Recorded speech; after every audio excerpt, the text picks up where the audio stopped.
So, affidavit of Tyrone Blackburn submitted in conjunction with this notice of motion to dismiss. So, again, this is in relation to the case where Fat Joe is the plaintiff.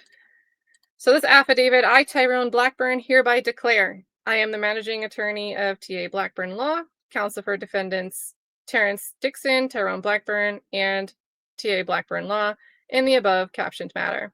I submit this declaration in support of defendant's motion to dismiss the complaint according to Federal Rules of Civil Procedure 12b6, 8a, and 9b. And is it only him? Yeah, so he's not getting any other counsel. He's just going it alone. As set forth more fully in the accompanying memorandum of law, plaintiff's complaint fails as a matter of law.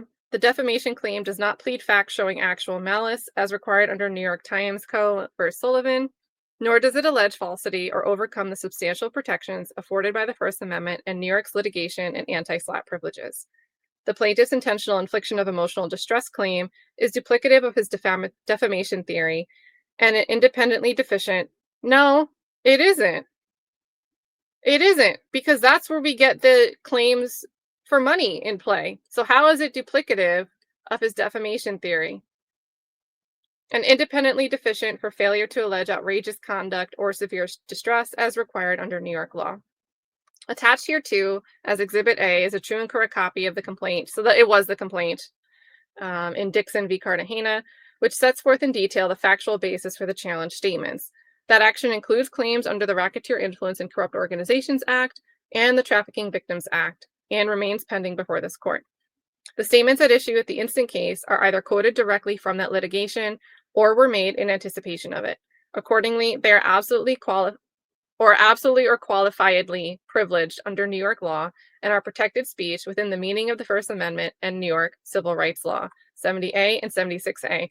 Now, I didn't thoroughly look at all 156 pages, but I believe we have, maybe not for count 2, the stuff that was like 2025 involving Blackburn, but I don't think everything from there was incorporated in the proposed litigation that wasn't even relayed until the final week of April to Cartagena and Tacopina.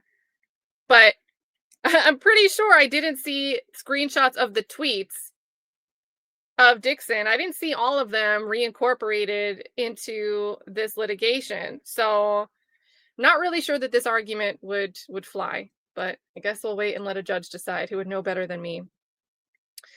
For the reasons stated in the accompanying memorandum and based upon the pleadings and record in this matter, defendants respectfully request that the court dismiss the complaint in its entirety with prejudice and grant such other relief as deems just and proper.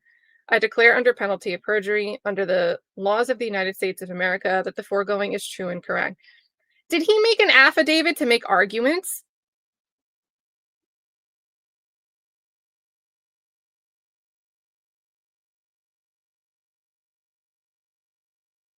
Like, why is this a declaration?